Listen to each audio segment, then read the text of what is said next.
Paul, black, age 17, high school student.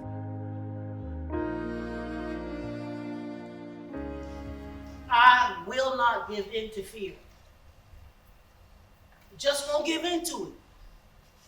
I mean, I do get afraid because these cops around here, they mess with you for no reason. I live in the Canfield apartments. I see what goes on, but I stay to myself mostly.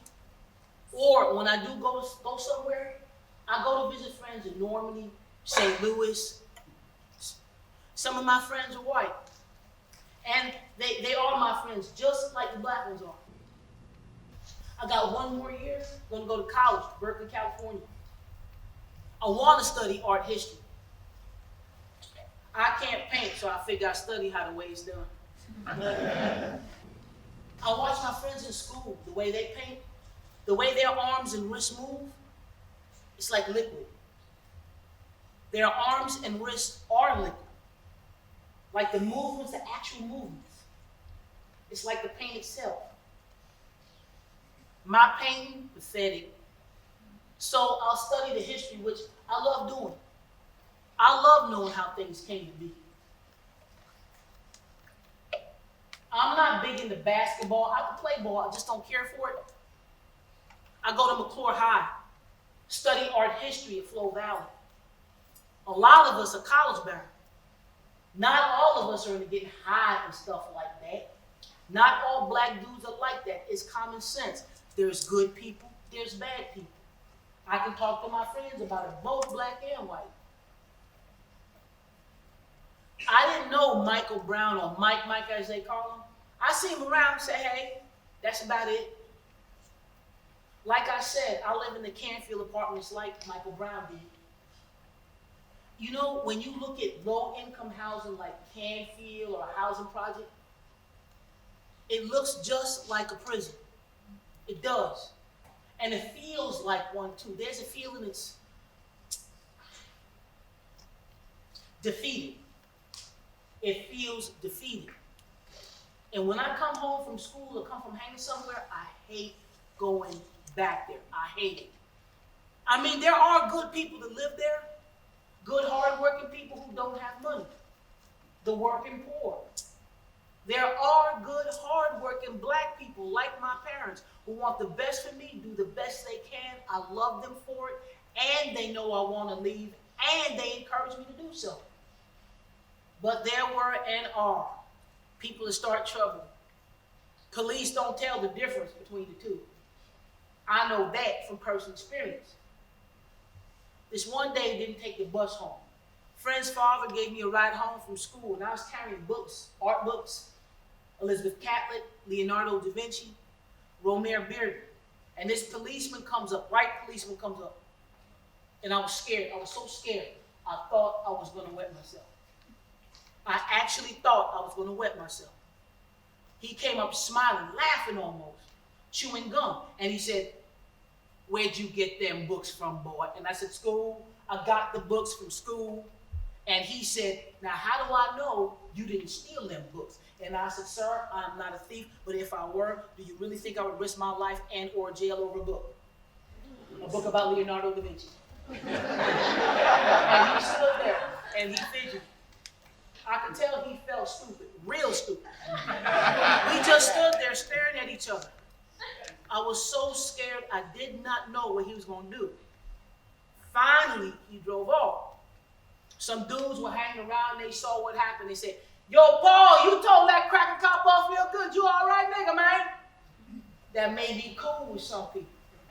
They even want to hang with me, but I just keep going. Every day I see that memorial spot they got for Michael Brown.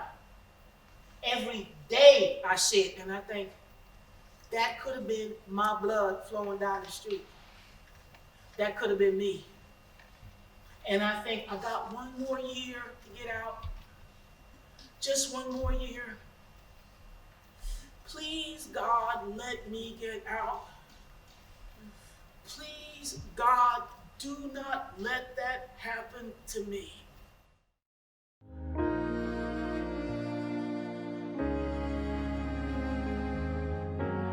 Louisa Hemphill, Black, early 70s, retired school teacher. You know, I hate to admit this, but I have been questioning my faith, the foundation of my faith. A few months back, I was in Ferguson. I was in the shores.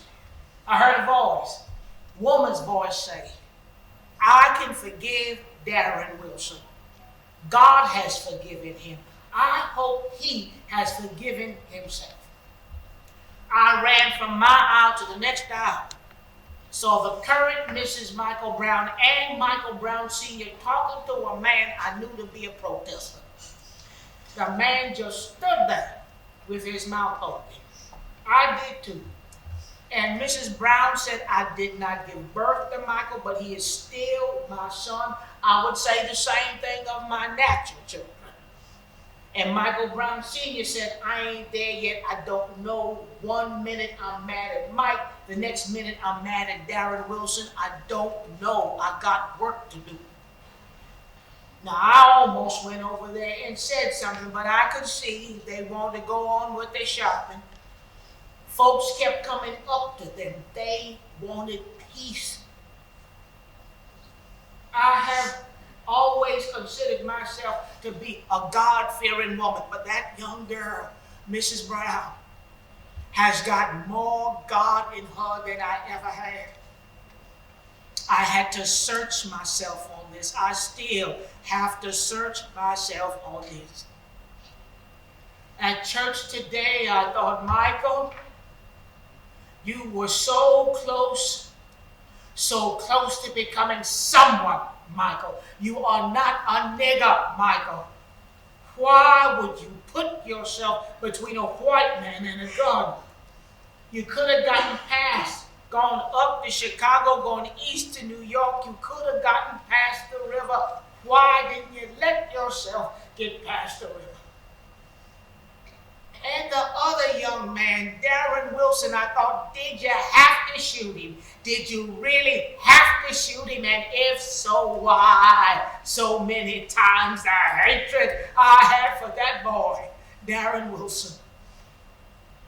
And then I thought, God, forgive me. Where is God?